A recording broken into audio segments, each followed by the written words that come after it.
Kita buka di dalam Kolose pasal 3 ayat yang pertama hingga keempat. 2, 3.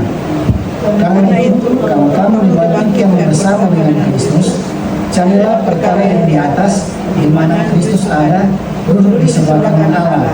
Pikirkanlah perkara yang di atas, bukan yang di bumi. Sebab kamu telah mati dan hidup tersembunyi bersama dengan Kristus di dalam Allah. Apabila Kristus yang adalah hidup kita menyatakan diri kelak, kamu pun akan menyatakan diri bersama dengan Dia dalam kemuliaan. Rasul Paulus menjelaskan kepada jemaat di Kolose bahwa kalau bahasa mana dibilang, kalau orang sudah dibangkitkan bersama dengan Kristus, mari kata orang cari itu hal-hal yang di atas, bukan hal-hal yang di bawah. Cari itu perkara-perkara yang di atas, bukan yang di bumi. Nah, orang akan sama-sama belajar apa itu perkara-perkara di atas. Orang buka di dalam Matius 6 ayat 33. Tetapi carilah dahulu kerajaan Allah dan kebenarannya, maka semuanya itu akan ditambahkan kepadamu. Carilah dahulu kerajaan Allah. Apa yang kau cari? Perkara-perkara di atas. Itu bersifat ilahi, bersifat rohani, bersifat yang hal-hal yang fokusnya kepada Kristus, hal-hal yang berfokus kepada hal-hal yang rohani, istilahnya. Jangan orang cari itu perkara-perkara di bumi. Apa itu perkara-perkara di bumi? Itu sesuatu yang orang kejar. Kalau kita membaca di Matius 6 ayat 32, bukankah semua itu dicari bangsa-bangsa yang tidak mengenal Allah? Orang mencari, saudara, hal-hal materi, jabatan, kedudukan. Orang mungkin ada cita-cita, ada harapan. Kalau Pak Julia dengan Rona ada cita-cita, saudara ini ada cita-cita harapan. Memang itu perlu, saudara, tapi bukan fokus utama di situnya. Prioritas utama adalah Tuhan dan kerajaan Allah dan kebenarannya. Itu, saudara. Kita pernah layani, saudara, bapak ini memang dia sakit, saudara. Ada dengan Tuhan itu kita kira semua pergi. Karena saudara di rumah sakit sempat orang bilang dia suka keluar kotoran, maaf saudara, kotoran so hitam, so nak sadar. Bapak ini memang bata membayang kita waktu dulu orang sempat bekerja, kita ada dengan kerja orang bilang kita kalau mau tunggu karena so nak sadar dia so mengeluarkan kotoran hitam. Tapi saudara memang kalau memang belum seizin Tuhan ya memang belum. Akhirnya dia sembuh, dia keluar. Dan singkat cerita, DP mama, orang panggil mami, suruh antar pak kita ke Matungkas. Pas menuju ke sana, baku dapat dia, pas duduk kah, dia tak tahu ada dapat kita. Ada sukacita yang dia dapat kita bahwa dia bilang, so, dia pakai kita, so, kita kira kita semuanya pangan. Kita lihat saudara ada apa dia memang dia menangis karena memang syukur sekali. Pokoknya Opi tahu di kebaran gurih sekali. Jadi bapak cuma gurih, kita suka menjadi gurih dari dia. Memang habis di badan. Dia tak tawa, dia pegang tangan, cuma di kursi roda. So, puji Tuhan. So, orang banyak cerita. Dia istri, dia bilang, Rofian, dia istri bilang, memang secara manusia orang kita tidak mampu. Mari kita bilang orang kita mampu tuh dan lewati. Karena apa? Dia bilang Tuhan kasih kemampuan yang melebihi orang terbatas orang kemampuan. Tuhan memberi ujian yang melebihi orang terbatas kemampuan. Inovian, mari itu proses. Memang seperti itu. Orang mesti melewati itu proses. Kalau tidak melewati itu proses, orang yang akan menemukan itu kasih Tuhan, orang yang akan melihat itu kemuliaan Tuhan dalam banyak. Orang mau suka instan, berdoa langsung baik kan? Enggak. Tuhan memang izinkan proses itu. Tuhan memang izinkan orang mau melewati proses itu. Dan saudara, singkat cerita, orang mau cerita Dia kata waktu dia di alam memangnya nak sadar, ini dia kesaksian. Dia bilang gelap sekali. Dia bilang, kita dari mana ini? Dia bilang. Dia kata seolah-olah yang ada terang, memang gelap. Dia kata mau jalan, dia kata mau berapa? Dia bilang, Tuhan, bro, dia suruh minta ampun, Tuhan. Kita di mana ini, Tuhan, tolong Tuhan. Kita mendengar kesaksian, memang itu sebagai itu kalau orang sudah mati kan. Memang sudah memang alam memang orang sudah tahu orang mau kemana. Kadang sokong dalam keadaan itu. Memang kita tidak dapat lihat dia bilang. Memang sudah. Memang kita sudah tahu kita mau kemana. Tapi kita setelah dia melewati itu dia dengar kata Olvi visual. Ada sementara berdua, Olvi itu istri. Yang berdua. Ternyata saudara dalam alam memang orang menuju ke alam kematian, orang masih dengar terus bersuara di sekeliling. Orang ada buat cerita, orang masih dengar. Dan puji Tuhan saudara, dia bisa melewati itu proses, dia bisa melihat mujizat Tuhan dan dia sembuh. Dan kita bisa berdoa dengan tentang masalah sebenarnya sama yang ada alami.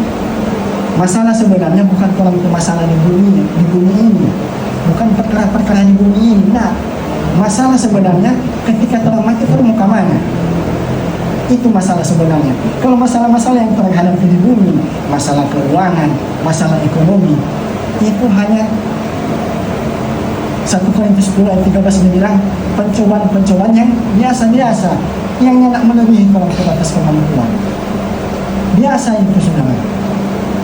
Orang alami ekonomi, masalah keluarga, masalah pekerjaan, tantangan, itu firman Tuhan katakan tidak pencobaan-pencobaan yang biasa-biasa saja. Tetapi masalah yang sebenarnya adalah orang mati itu mau kemana? Nah itu saudara. Nah saudara, kita berdoa, kita boleh melihat kesaksian dan kita memilih dia. Kita kembali lagi, kita introspeksi kita berdiri. Saudara, Tuhan juga begitu saudara. Dan Tuhan, ternyata Tuhan hidup ini singkat sekali. Tuhan mati, Tuhan mau kemana? Ternyata Tuhan sisa hidup ini, kalau Tuhan yang nak kasih buat Tuhan, Tuhan yang nak pergunakan untuk Tuhan, memang sia-sia saudara. Tuhan mau tanya, apa selama ini yang Tuhan buat selama Tuhan hidup? Kamu sudah berdampak kepada orang atau tidak? Kamu sudah menjadi berkat buat orang atau tidak? Nah, itu saudara. Kita lanjut saudara. Ayat kedua dia bilang, pikirkanlah perkara yang di atas, bukan yang di bumi. Sedikit kita kilas minggu lalu firman dari Ibu Ansya berbicara tentang iman. Banyak orang memahami iman ini salah konsep sebenarnya. Saya sangat diberkati minggu lalu tentang iman yang sudah disampaikan oleh Ibu Ansya, bahwa iman itu adalah dasar. Memang iman itu dasar. DP konteks yang sebenarnya iman itu adalah dasar. Nah, kadang-kala orang dengar saudara, orang dengar mau orang dengar, mau orang dengar orang berdoa seperti ini. Kita imani, kita mau dapat auto baru. Kita imani, kita mau dapat rumah baru. Itu bukan iman saudara. Karena saudara, iman yang sudah dijelaskan di Ibrani 11 adalah sesuatu yang tidak nampak, tidak kelihatan. Itu orang lihat, rumah orang lihat, mobil orang lihat. Nah saudara, pemahaman iman ini adalah iman adalah dasar dari segala sesuatu yang kita harapkan. Apa itu dasar? Di firman. Kalau orang yang ada dasar firman, orang tidak akan memiliki iman. Iman banyak saudara. Iman yang dimiliki sebenarnya juga orang ada iman. Ada lagi yang sering orang dengar, iman adalah percaya. Iman itu bukan percaya saudara. Kalau orang bilang iman itu percaya, setan pun percaya bahwa dia adalah anak Allah. Iblis pun percaya. Iman adalah berbicara sesuatu yang pemberian Tuhan yang sudah orang pegang. Itu iman yang orang mau jaga baik-baik. Jangan sampai iman ini lepas daripada orang. Iman ini adalah jaminan untuk membawa orang kepada akhir tujuan kita, yaitu keselamatan. Nah, apa beda kerajaan Allah dan kerajaan surga? Kalau masih ada yang ingat, ini Om Tony pernah bilang nih, kalau ada yang masih ingat, kita ingat sekali saudara. Om Tony bilang, apa beda kerajaan Allah dan kerajaan surga? Memang secara konteks, secara pemahaman sama tentang pemerintahan kerajaan Allah, tetapi berbeda kalimat, berbeda kata, berbeda juga di arti. Kita ambil ke bahasa sederhana saudara. Kerajaan surga itu dalam tujuan. Kerajaan surga itu adalah kerajaan Allah itu mari kita buka di dalam Lukas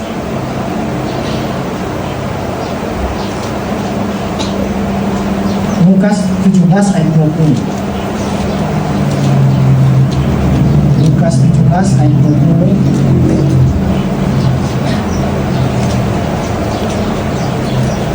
dan 21.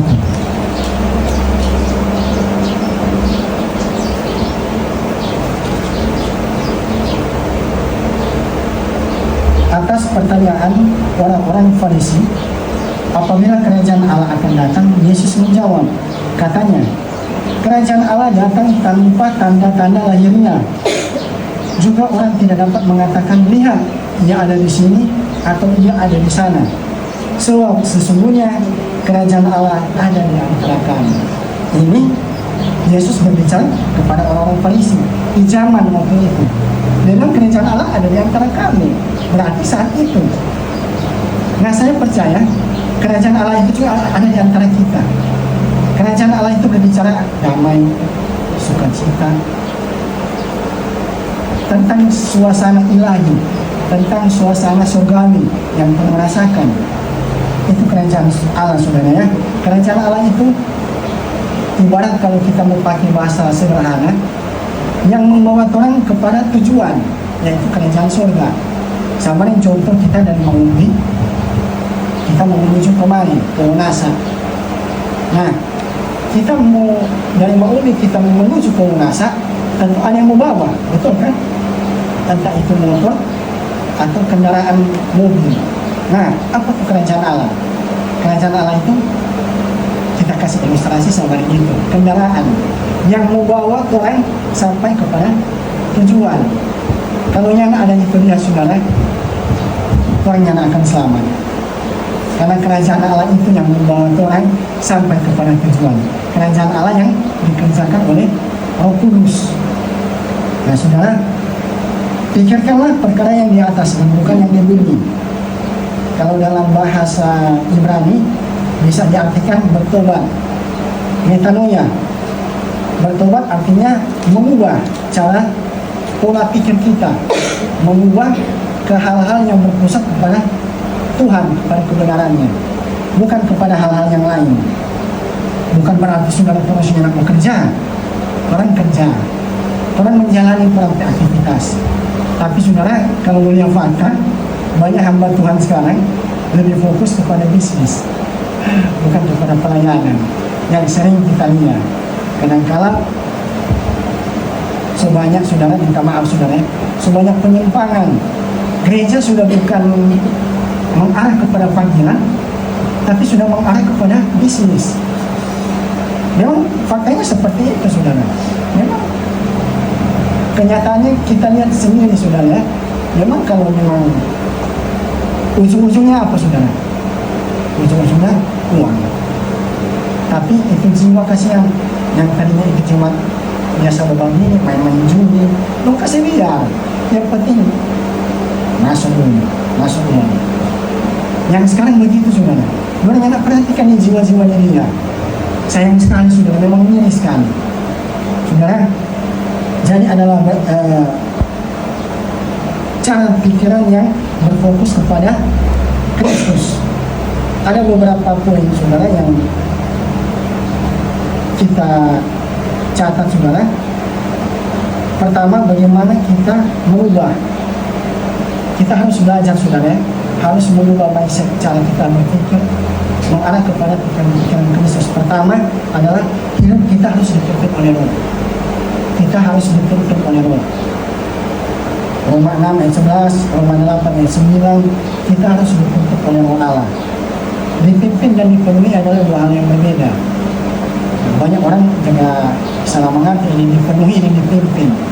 Kalau dipimpin oleh Roh, orang kehidupan ini selalu dipimpin oleh Roh.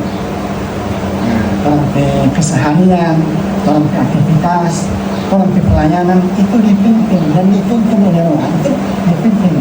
Kalau dipenuhi, itu mengarah kepada manifestasi Roh. Misalnya berbahasa Roh, bernubuat, tapi tidak menjamin kehidupannya dipimpin oleh Roh.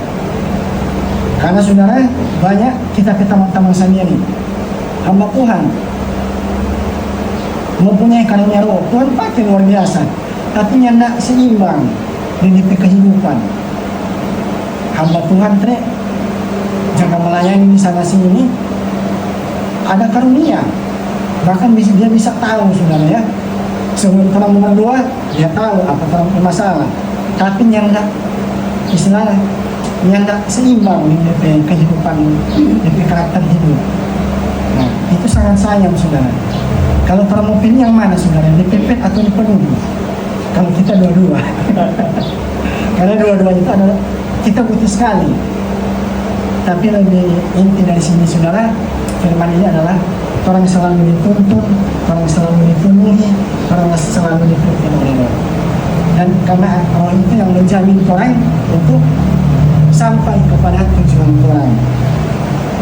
Hidup ini saudara sangat singkat. Kalau orang yang tidak bergerak dari sekarang, orang akan ketinggalan saudara, akan ketinggalan. Kedua adalah membangun hubungan pribadi dengan Tuhan. Kalau tadi dipimpin oleh Roh, sekarang membangun hubungan dengan Tuhan, membangun hubungan pribadi dengan Tuhan. Di Lukas 10 ayat 38, tidak usah pernah baca tentang Maria dan Marta. Ketika Yesus sedang berkunjung di rumahnya Maria dan Marta, Marta sedang sibuk di dapur, sedang melayani Yesus dan murid-muridnya. Sedang Maria duduk di bawah kaki Tuhan. Nah, dari cerita itu saudara, Marta bersungguh-sungguh. Dia bilang, Tuhan, ngananya nak lihat, kalau bahasa mana dia bilang, ngananya nak lihat, kita ini so sibuk, suka sana kamari, ini Maria, ngananya nak musuh di Maria, mau bantu kita, istilahnya dan begitu. Kita ini seolah ada ke sana kamari. Tetapi apa Yesus bilang? Yesus ada bilang ke Marta? Nah, Yesus bilang, Marta, Marta, jangan sibuk dengan perkara-perkara yang sebenarnya Maria itu memilih yang terbaik, memilih hal yang terbaik yang tidak pernah akan diambil orang lain, yaitu duduk di kaki Yesus, duduk di kaki Tuhan. Bukan berarti Marta salah, enggak saudara ya. Kalau kamu pelajari, Marta juga benar, karena dia melayani Yesus.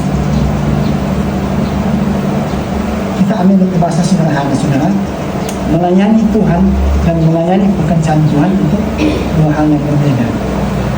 Marta ini termasuk melayani apa saudara? Melayani pekerjaan Tuhan. Tetapi Maria melayani Tuhan, melayani Tuhan di dalam penyembahan. Kalau dalam artinya, dalam arti rohani, di dalam penyembahan, melayani secara pribadi. Memang yang salah sebenarnya melayani Tuhan itu berbicara tentang khotbah, main musik, melayani pekerjaan Tuhan. Itu yang salah saudara. Maka kalau orang mau lihat lagi fakta, pelayanan sekarang lebih banyak, pelayan Tuhan lebih banyak orang lebih sibuk melayani pekerjaan Tuhan. Tapi orang ada waktu untuk Tuhan ya enggak? Orang ada waktu hubungan pribadi dengan Tuhan atau ya enggak saudara? Nah, itu yang memang harus orang pahami saudara ya. Butuh orang ada penyembahan, ada hubungan dengan Tuhan. Jujur saudara, kita akhir-akhir ini memang banyak hal yang kita lewatkan saudara.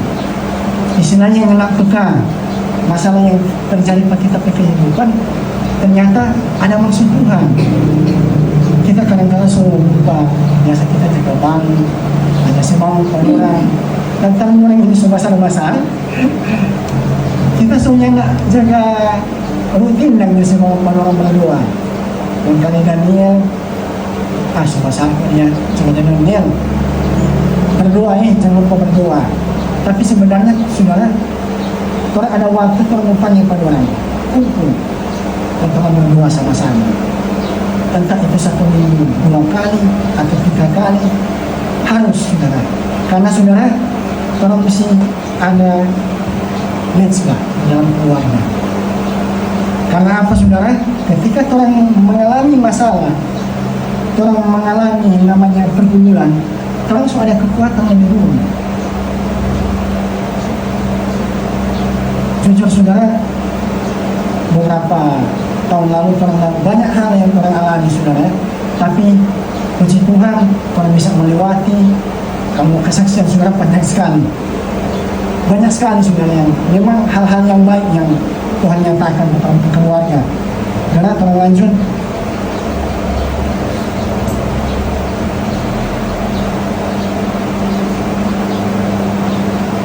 ketiga adalah kehidupan kita harus diisi dengan firman Tuhan. Nah, pasti kalian juga baca-baca firman Tuhan, karena firman itu adalah petunjuk pelita bagi kehidupan.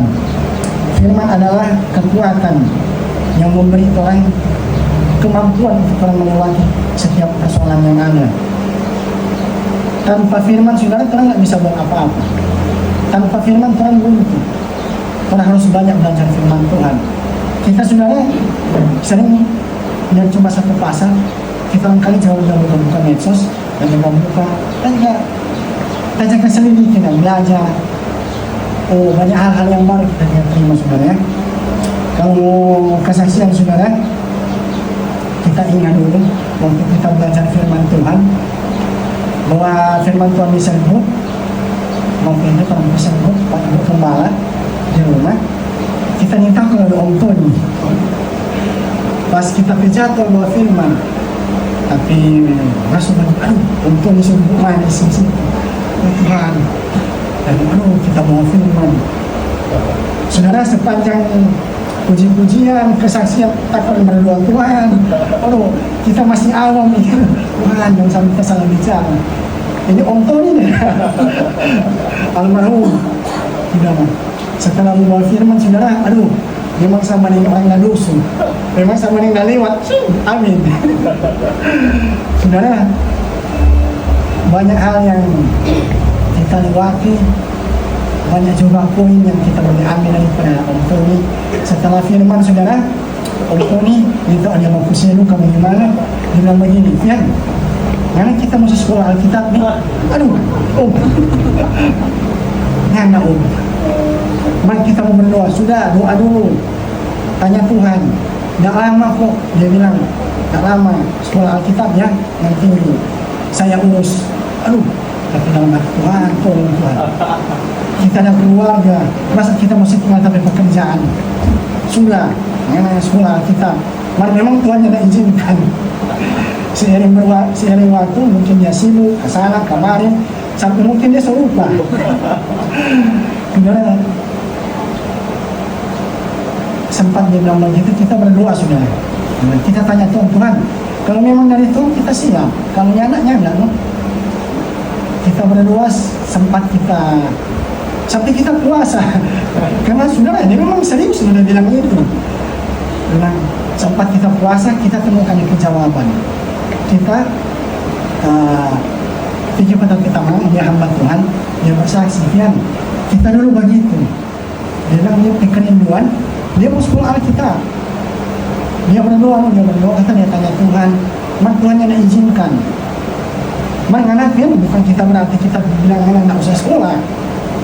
Karena berdoa, kita terhibur dengan kesaksian. Dia kata berdoa, Tuhan kasih mimpi cerita tentang Sakeus. Dia bilang begini, Tuhan, Apa kaitannya dengan sekolah Alkitab dan cerita Sakeus? Man Tuhan bilang, mana baca-baca ulang tuh, itu cerita Sakeus. Nanti nggak ulang, mengerti. Dia baca-baca ulang, saudara.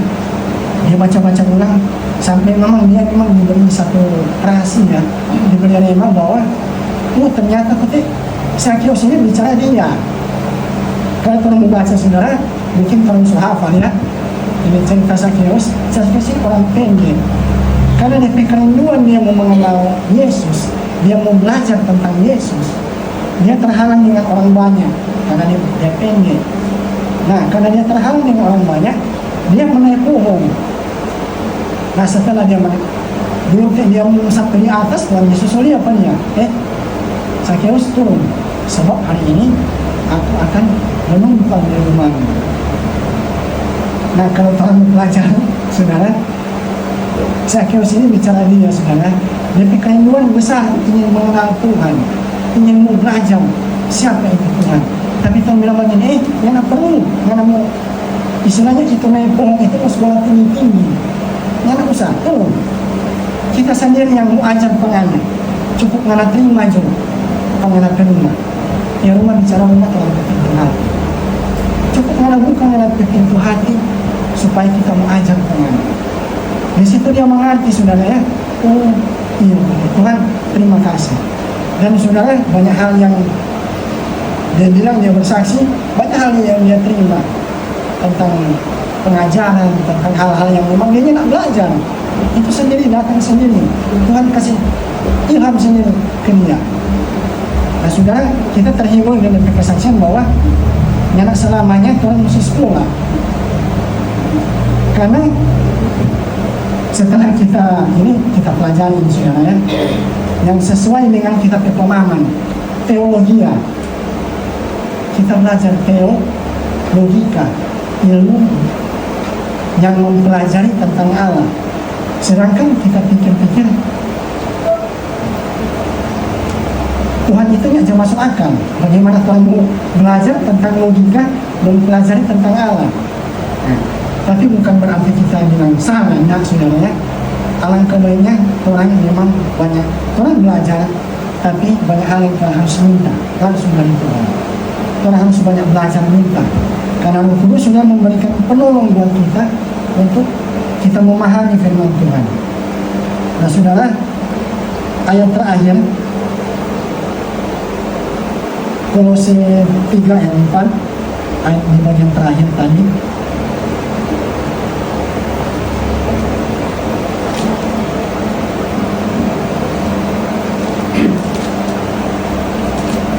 Apabila Kristus yang adalah hidup kita menyatakan diri kelak, kamu pun akan menyatakan diri bersama dengan Dia dalam kemuliaan. Saudara, ini bicara tentang kedatangan Tuhan, tentang Dia akan menanyakan pertanggung jawab kepada kita selama kita hidup, saudara. Kalau Dia menyatakan diri, Dia akan menyatakan diri juga bersama-sama dengan kita di dalam kemuliaan-Nya. Nah, saudara, ada 3 hal, saudara, yang kita ingin share tentang rahasia pengangkatan, saudara ya. Banyak tafsiran, banyak pemahaman tentang rapture atau pengangkatan. Kita cuma ambil di Alkitab. Yang jadi saksi Elia terangkat ke surga siapa, saudara? Elisa. Itu pertama. Yang kedua, Tuhan Yesus terangkat ke surga di murid-murid para rasul-rasul. Nah, ketika puji Tuhan, saudara, kalau Tuhan nantinya terangkat ke surga, siapa yang jadi saksi? Matius buku 4 ayat 27-28, di situ dikatakan semua bangsa akan melihat dan menatap kedatangan anak manusia, dan dia akan mengumpulkan orang-orang pilihannya dari seluruh, kalau membaca ya, dari seluruh penjuru bumi. Bayangkan yang jadi saksi itu mau terangkat ke surga, itu semua mata bangsa, semua bangsa, semua mata akan melihat bahwa Tuhan akan bersama-sama dengan kemuliaannya, saudara. Itu, saudara ya. Jadi saudara,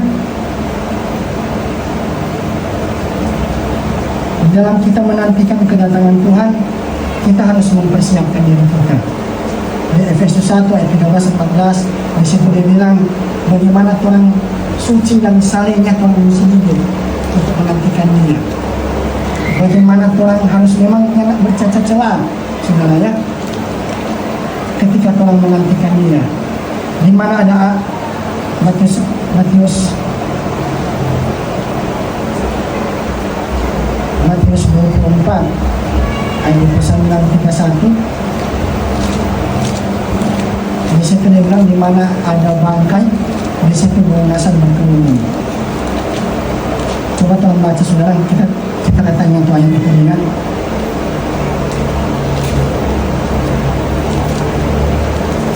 Matius ayat terakhir ini, Matius 24 ayat